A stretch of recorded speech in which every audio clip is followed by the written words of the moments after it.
I'm really excited to be hosting this webinar with ABS.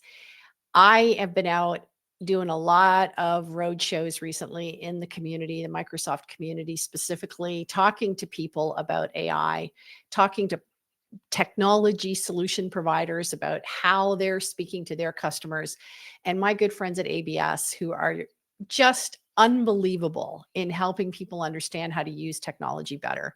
They are absolute experts at this. I said to them, give me the 5 most important questions you should be asking right now about AI.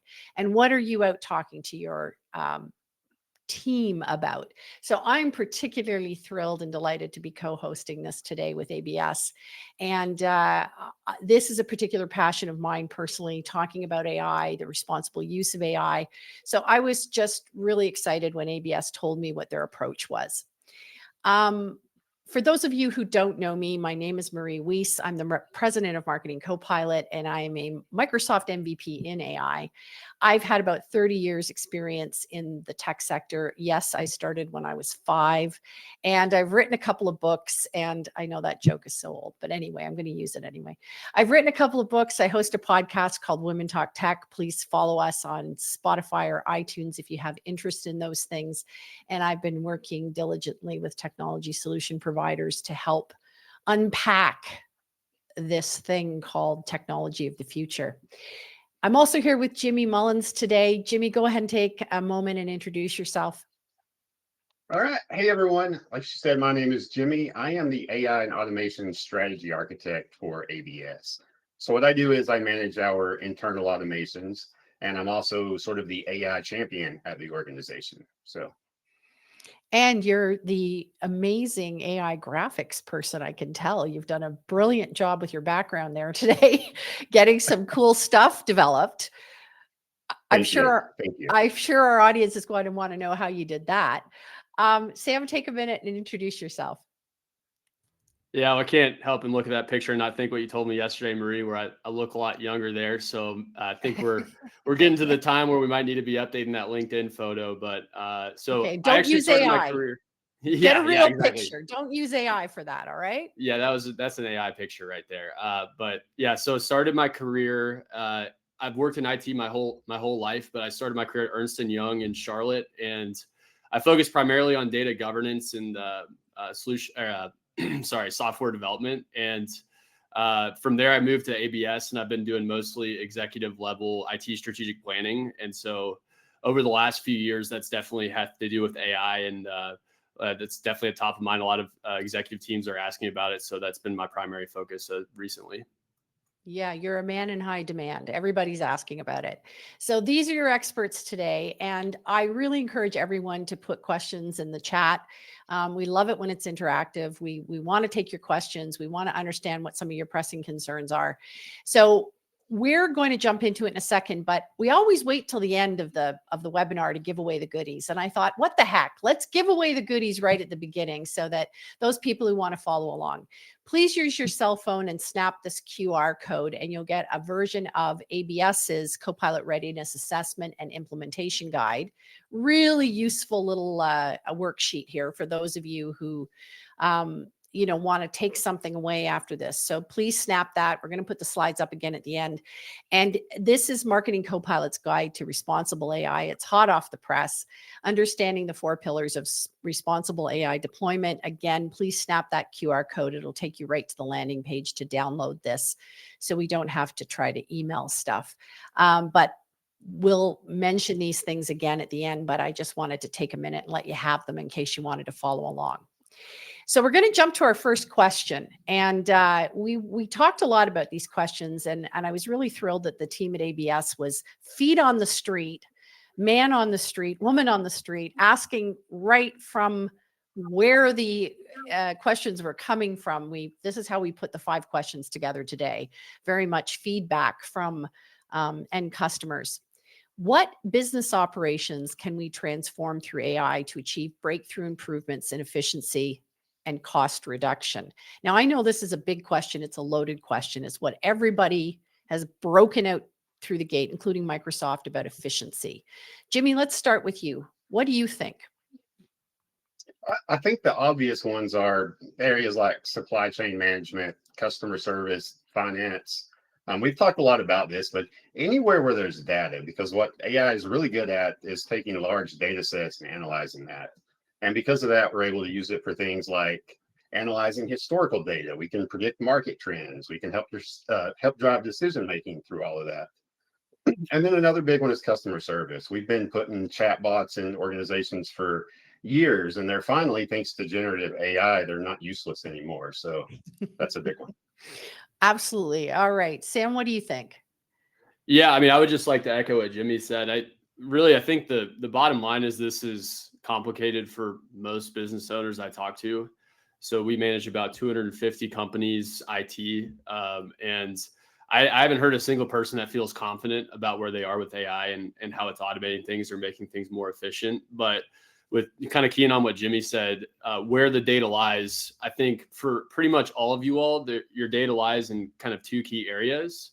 The first key area I would say is just your productivity apps. So most people are using Microsoft Office, or if you're using the G Suite, it's the same thing. They came out with their own AI, but the first big bucket there would be your productivity apps. So there's potential AI to use there, whether that's through creating PowerPoint presentations for you, helping you write formulas in Excel, helping you write emails in Outlook. So that's the first big bucket. The other bucket, and I'm not going to mention a third thing, which is most people I know don't have their own in-house AI developer. So I don't see a lot of people just creating AI on their own.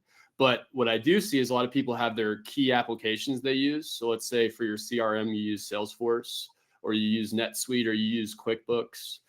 Any application that you use to run your business is potentially either going to have AI functionality that integrates in there, or they are going to have something that's just in their tool that you can purchase or buy. So that's honestly, I would be looking at what applications you use and then what AI options are out there. Don't overcomplicate it. Don't think you have to write some custom AI code. The products are out there. You've just got to be researching and looking for them and finding them. That's a great point. And I think it's a bit of a confusing point for a lot of customers right now because Microsoft is running so hard at Copilot, and particularly Copilot Studio, which if you listen to Microsoft, anybody can do anything with Copilot Studio and build any kind of AI app they want. The thing we've been talking to people about is just because you can do it doesn't mean you should. And so when I first approached the team at ABS, I remember saying, so what are your concerns? And it was exactly what you've just stated around data. So just because these tools have gotten easier and Copilot Studio could in effect help you build a Copilot on anything you wanted, including any app within your business, doesn't necessarily mean you should be rushing out and doing it.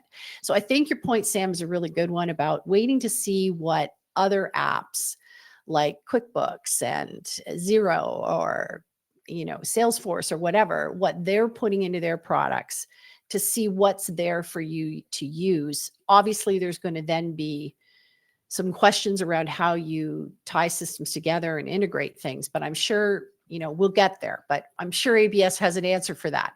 But I think right now is the point I want to make is just because you can do it doesn't mean you should, and you shouldn't for a variety of reasons. If we talk about key areas right now that are really getting transformed by AI, and I know you work very closely in these areas of customer service, human resources, supply chain, finance. We work very closely in the marketing area. Can you, Jimmy, just give us one example from one place here that you've seen AI, really doing a good job? Customer service, like I mentioned earlier, customer service is now able to use chatbots to replace actual people sitting there talking. And because of that, we're seeing not necessarily an ABS because we don't use chatbots for customer service, but if you've interacted with those before, you know how much better those have gotten. You're able to actually get answers you need without waiting for a live representative. You're able to get documentation quicker through talking to these things. Customer service is a big one. And then finance. I personally use AI quite a bit, Copilot specifically, for taking large data sets, Excel spreadsheets, CSV files, and things like that, and being able to quickly parse out any data I'm looking for without having to spend time building the formulas and things like that. So. What do you think, Sam? What Yeah, areas do you like? I feel kind of weird bringing this up because I'm looking at some of the participants and I've definitely presented a quote to a few people on this webinar, but I've definitely used definitely the most impactful thing I've used Copilot for is creating quotes for me. And so obviously you can't just take it and then send it. You definitely have to review everything with the fine tooth comb when you're looking at it, and that's specifically in Copilot. So if you have your data in the 365 cloud, and that includes your emails, that includes your Teams messages, that includes any Excel documents you have, PowerPoints, and you can ask it to create you a quote off of the information it has in those environments. So I'll ask it to create me a quote, and it'll say, "Here's your email thread that you've had with this customer. Here's this last proposal you did that I found in your 365 cloud," and then kind of matches those two things together. So that's for me personally, like it's been a big time save for me. I have to say that's the area that excites me the most as a content creator and somebody who writes a lot. Um, the ability to go and find stuff that you wrote 10 years ago and leverage it. And, as long as it's stored in the right spot and leverage it in a smarter way without having to spend hours and hours and hours figuring out how you're going to recraft something or redo something. I think that kind of opportunity from a sales perspective and also from a marketing perspective is great. What I would say from a marketing perspective, though, is as the tools came out and everybody immediately said, you won't need marketers anymore. You can just throw things into, Chat GPT and you'll get your blog posts and everything else. I think we've all started to adopt this phrase called hallucinations, which I love it. Every time there's a new evolution in tech, there's a new word to go along with it. And this idea that AI will spit back stuff, but it starts to hallucinate and go off track. We use it for research, and we've created a very transparent policy around AI because I don't think you should just be crafting random content because you can now with one prompt. And it certainly doesn't support your brand well, and it doesn't reflect back. So even though there's some incredible things from a research and a content development perspective you can do with it, again, it needs to be part of a bigger strategy and it needs to be part of your brand. It can't just be randomly tossed out there. So I think these are some of the things people are now starting to understand. And I think that's good. So let's get to question number 2. How can we ensure the security and integrity of our data as we integrate more AI solutions into our business operations? So Jimmy, let's start again with you. What do you think? I'll let Sam dive a little bit deeper into this from the security side. Security is not not really my strong suit, but some of the things that we talk about is role-based access control, making sure that whatever your specific job is, you've only got access to the documents and files that you should have access to. You're already going to want to have security protocols in place, obviously, so this isn't going to change anything, but we found that with Copilot, like sensitivity labeling, data classification, things like that were a lot more important with having that AI. And then another big one that don't get talked about a lot is training your staff. You can have all the security in the world, but if your staff's uploading sensitive data to Chat GPT, you're imposing some security risk there. Great point. Great point. Sam, Yeah. what do you think? Yeah, and I would you team me up there perfect, Jimmy, and he's definitely being modest about his knowledge of security. But so I think the first thing you should be thinking about when it comes to data is first, do I have an intentional AI strategy as a business? So your people are going to be using ChatGPT unless you tell them not to, especially the Gen Zs. They're going to do it. And the data is going to live in their cloud. It's not a secure location for you to be storing your company data, especially your client data. So that would be the first thing. And so if I'm being completely honest, when I use Copilot versus ChatGPT, especially with the accessing the web functionality, I don't see a huge world of difference. But at least with Copilot, you know that it's a business class technology and your data is secure in your Microsoft 365 tenant. So I think that'd be the that's first really thing important. Yeah. Yeah, exactly. And that's intentionality behind it. So like if you have this tool, people can use it. They're not going to put your data in a place they shouldn't. The second thing, and I've talked to a lot of customers about this, but the key risk with data and AI is you can ask AI a question and it will give you the information it has to answer that question. So we'll use Copilot for an example again. Let's say I have access to an Excel document that I didn't know I had access to. Things get shared around. People don't really realize who they're sharing things to. And let's say it has salary data on it. And I ask it a question and it gives me that information back. That's what really we're trying to focus on with our customers is, do you know which files people have access to? That's that first bullet point there, RBAC, role-based access control. And then on an ongoing basis, like how do you make sure that people are storing their files in the appropriate location? That's when you would get to the sensitivity labeling and data classification. So you can actually mark things as, AI can't use this. You can create labels on your documents to do that.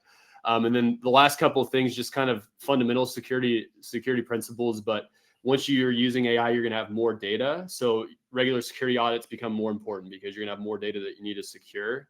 And then data loss prevention, it's a buzzword in the IT industry. But essentially, when you're thinking about AI, what that's doing is it's looking at the contents of your documents and then deciding whether or not it can share it with AI. So it'll look at, let's say you say, I don't want anything with social security numbers to be accessible by AI.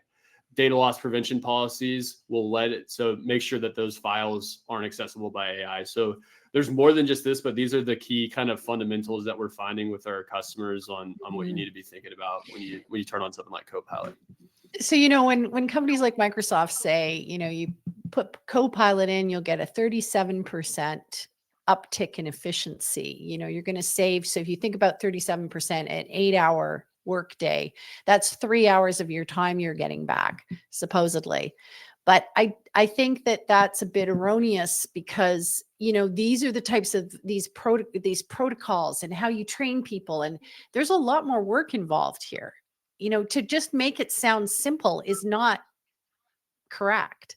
We need to be really militant. And I think one of the toughest questions for many companies to answer is what's public data, what's private data, and what's absolutely confidential data. And most companies have a hard time kind of managing that landscape right out the gate.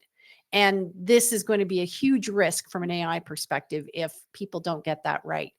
Diane on the call today says, and Diane, thank you for sharing this because this is my biggest concern. Like every time a new technology gets introduced, there's a whole new wave of ways to cause disruption.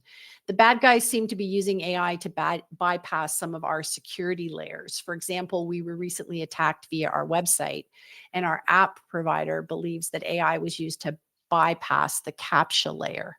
I don't know if you want to address that or if you have any ideas or thoughts on that. But, I think, and particularly being in marketing, and oftentimes we're the ones responsible for the website, I think it's yet another area where you need really stringent security protocols. But do you want to address that at all? Do you want to take that one?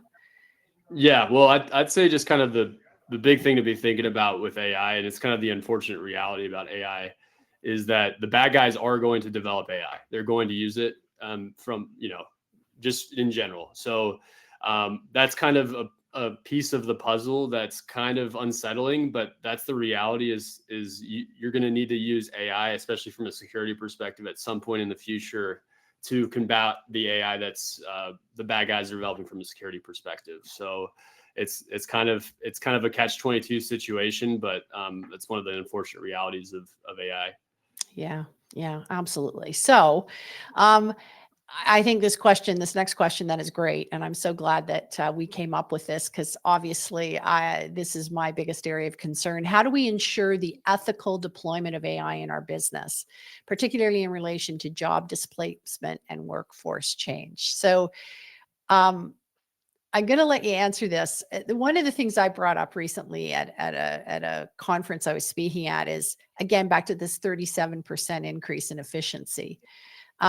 I'm old enough to remember when email was introduced to the world. And I remember adopting email when it first was made available in organizations, and the claim of the efficiency that was going to be achieved by implementing email.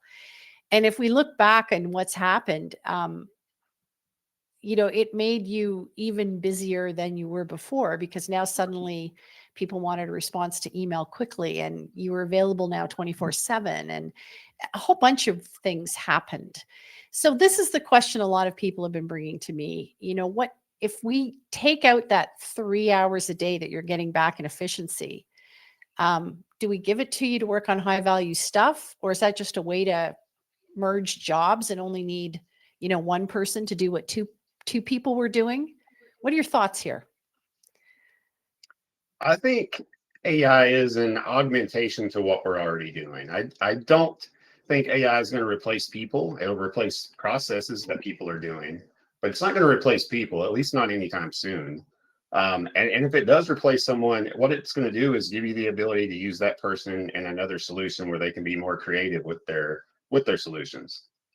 So, but really, if they understand that it's going to be a tool for your staff, the implementation, just everything's going to be a lot better. The whole culture around AI in general is going to be better. Staff are going to be able to process data faster. They're going to be able to draft documents in seconds and just improve their overall efficiency. And them understanding that it's a tool for them and not a replacement for them is going to be super important. And that's going to kind of lay on the leadership to make sure that everyone understands that and that culture is in place. Sam, any other thoughts on that?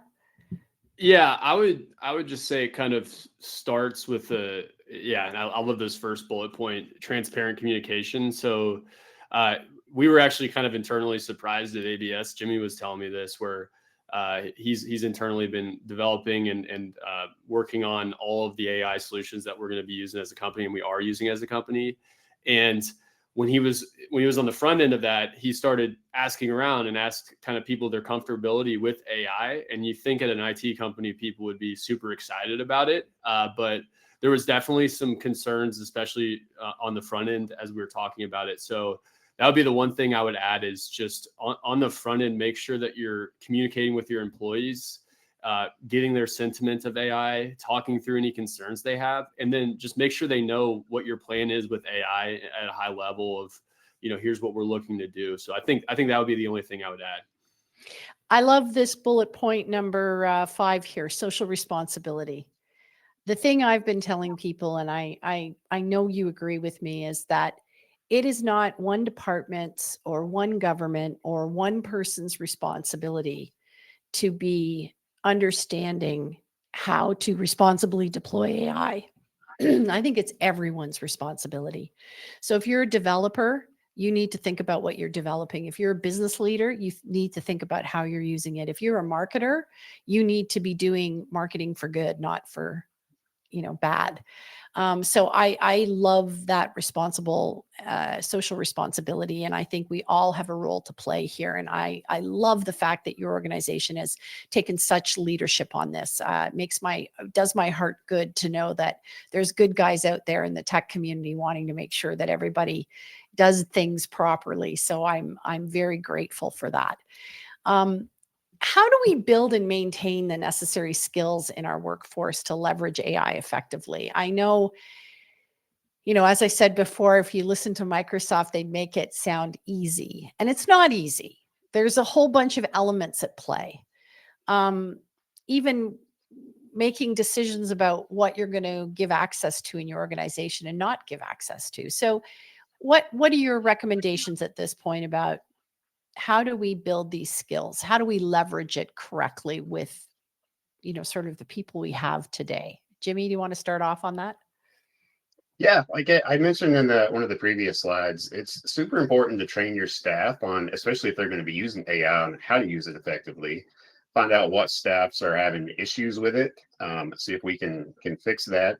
And then overall, cultivating just a culture that embraces AI. Because if your staff's not embracing it, they're not gonna gain the skills to use it correctly.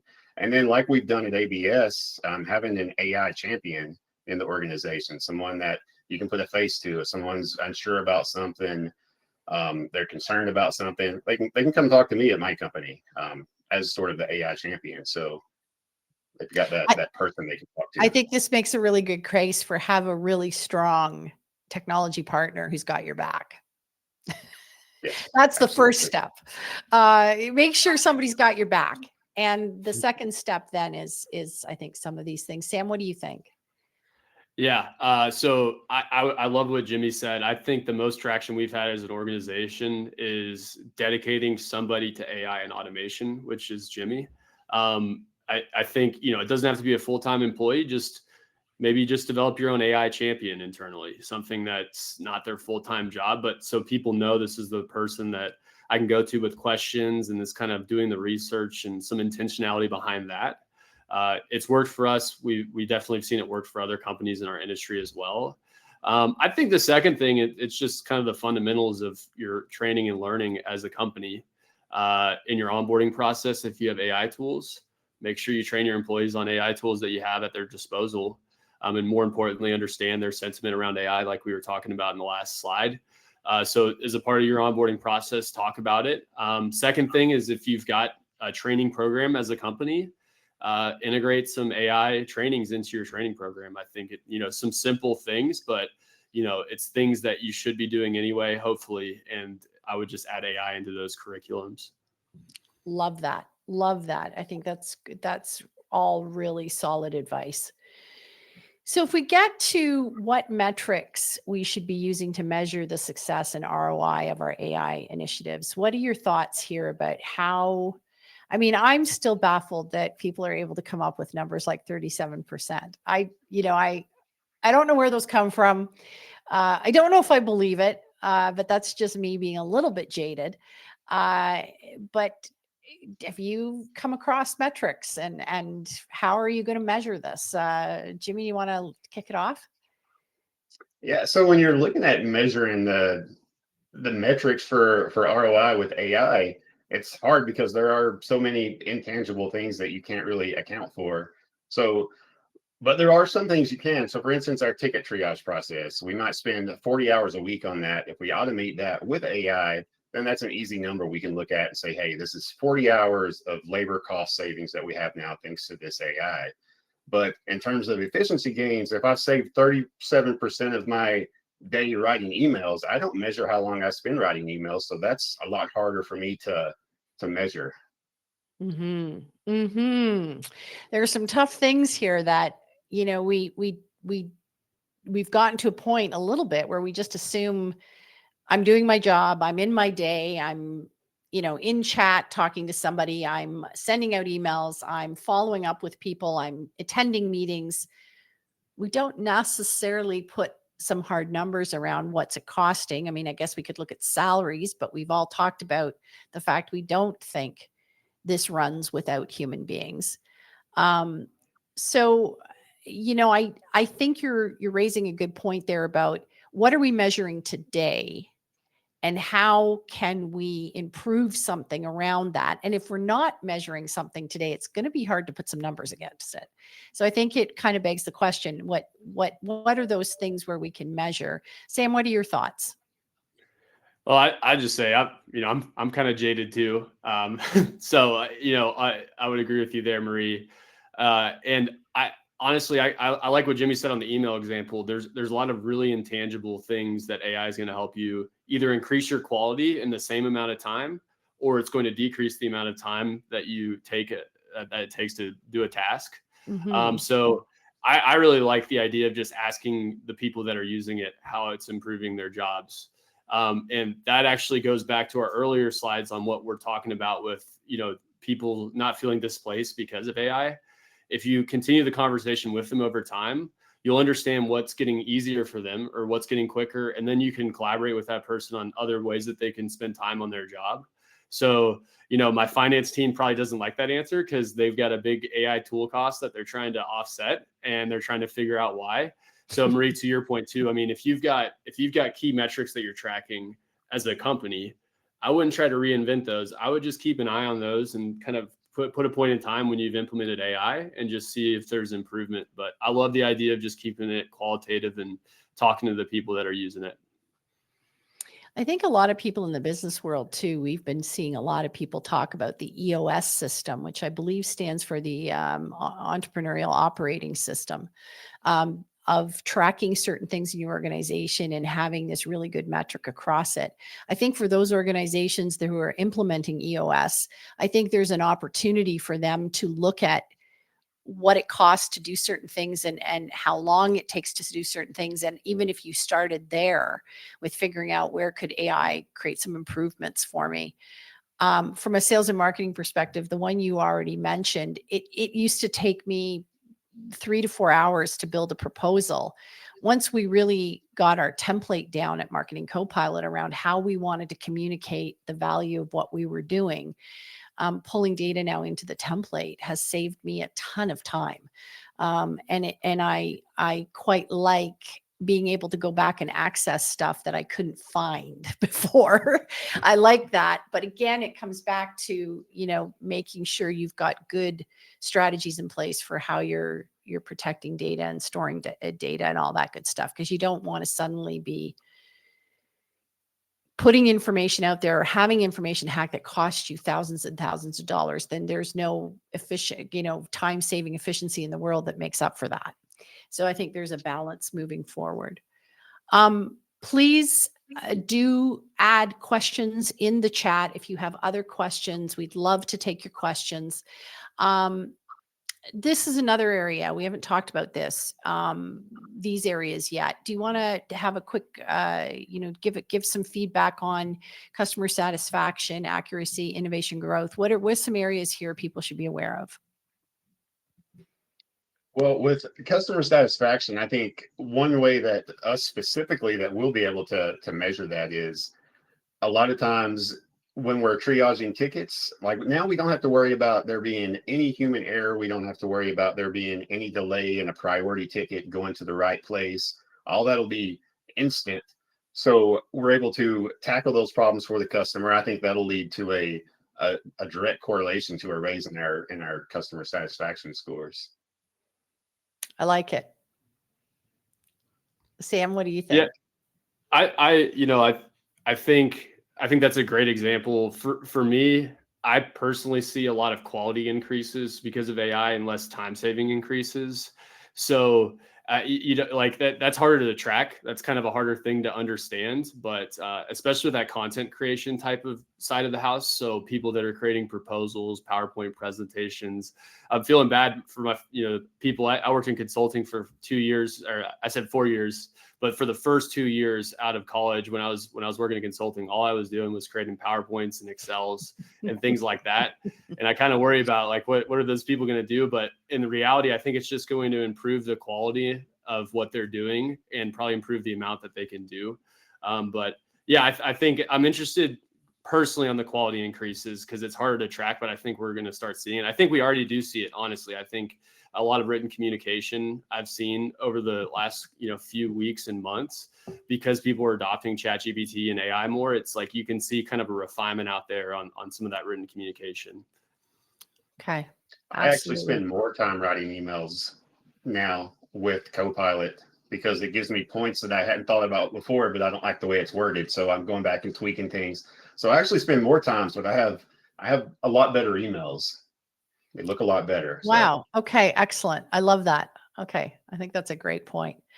The 4 pillars of responsible AI that we talk about, if you want to deploy a responsible AI framework for your organization, we talk about intellectual property. Where does your content come from and who first created it? That intellectual property, whether it's your own or somebody else's that you're bringing in. And I think we've had a good conversation about data. Data security and knowing whether or not your organization is well-versed to keep stuff safe. Data and algorithm bias. This is a particular pet peeve of mine. When we look at data and biases in data, I've had conversations with technologists who say, well, do you understand what an LLM is? And I'm like, yeah, it's a large language model or learning model, large language learning model. And they say, well, that you can't manipulate the data in there. It's just pulling in what it needs to feed from. It's not like you can go in and remove bias in a certain area. And then that's where I say, but we don't all start in the same place as human beings. So therefore, if the data is wrong in the first place, it's just going to perpetuate it. And so we've been actively tracking some stuff and testing some stuff in this area. Also brand ethics, and don't use tactics that you hate as a customer or consumer on your customers just because now I can use AI to automate a pile of reach out in LinkedIn. I get the same email about 10 times a week on LinkedIn because somebody's used AI to automate trying to make a connection with me. And if you're not a human being, I don't want to connect. So don't use, crappy tactics like, the one we were just talking about. Don't use AI to go hack websites. So, this is where we see the 4 pillars of responsible AI. This is what we're out trying to help people understand how they can create a framework around this and how they can bring it to their customers or bring it into their organization. Is there anything here you want to call out specifically, Jimmy, about maybe an area that you should pay particular attention to? Yeah, on the data and algorithm bias, large language models can get very biased, and they can give information that's not true, even if they do have the sources to it. So that's something to really watch out for. We have a whole course on that. Okay, yeah. How to, a whole course on how to make sure that you fact check, that you haven't brought someone else's work into it, that you've got consent for the content you're sharing. Diane has just said, I think part of the struggle for our constituents is that AI is a concept, not a product. That's interesting. How do you introduce the topic to the general user? I'd rather talk to them about Copilot, something they can touch and feel and see, than talk to them about AI. So I see your heads nodding there. Sam, what's your reaction to that comment?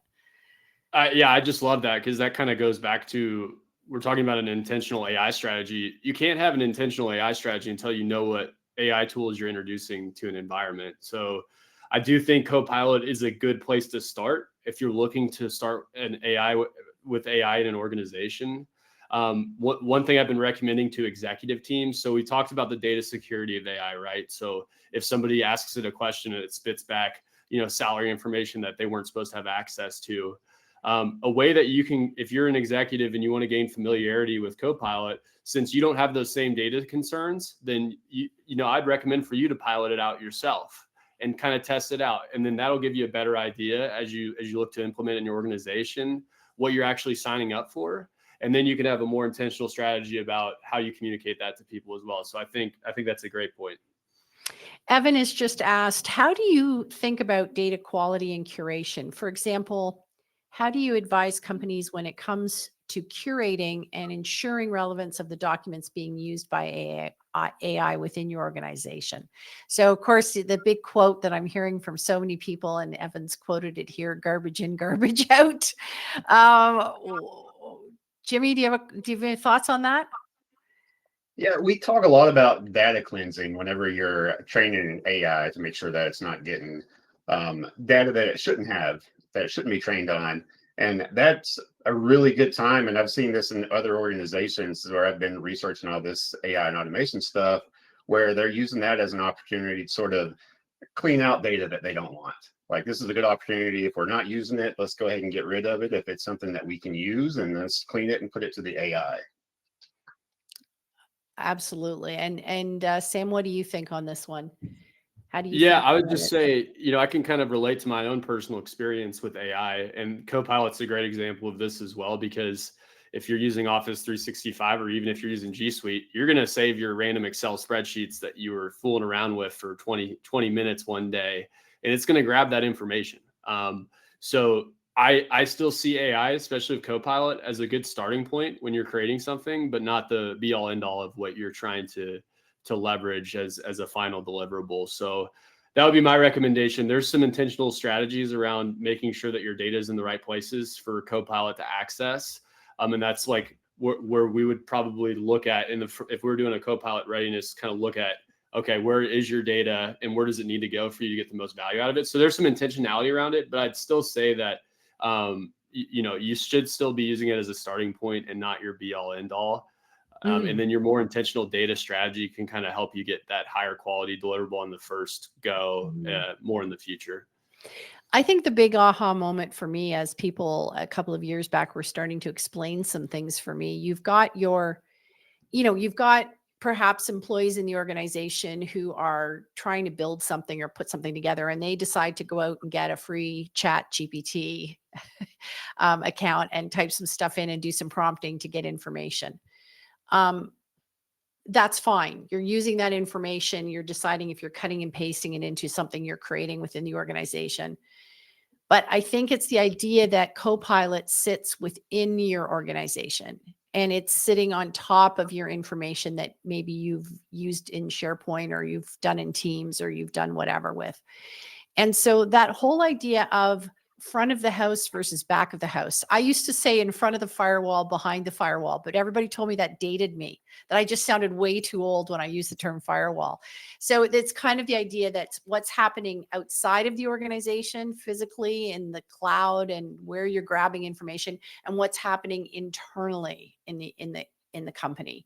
And so the idea that Copilot can sit internally and assist is very important to understand, because even as you pointed out, just a first step to help people get going, that can be, correct me if I'm wrong, but it can be pretty locked down. It can be pretty specific. And then until you've decided what your go forward strategy is, I think what you're saying is that might be a nice place to start. Am I correct in paraphrasing what you've said? Yeah. So yeah, with Copilot specifically, my biggest concern is that somebody gets really excited and rolls it out to their entire organization. And then the data that people have access to isn't the right data. And then Right. you're asking it questions and it's spitting back information you shouldn't.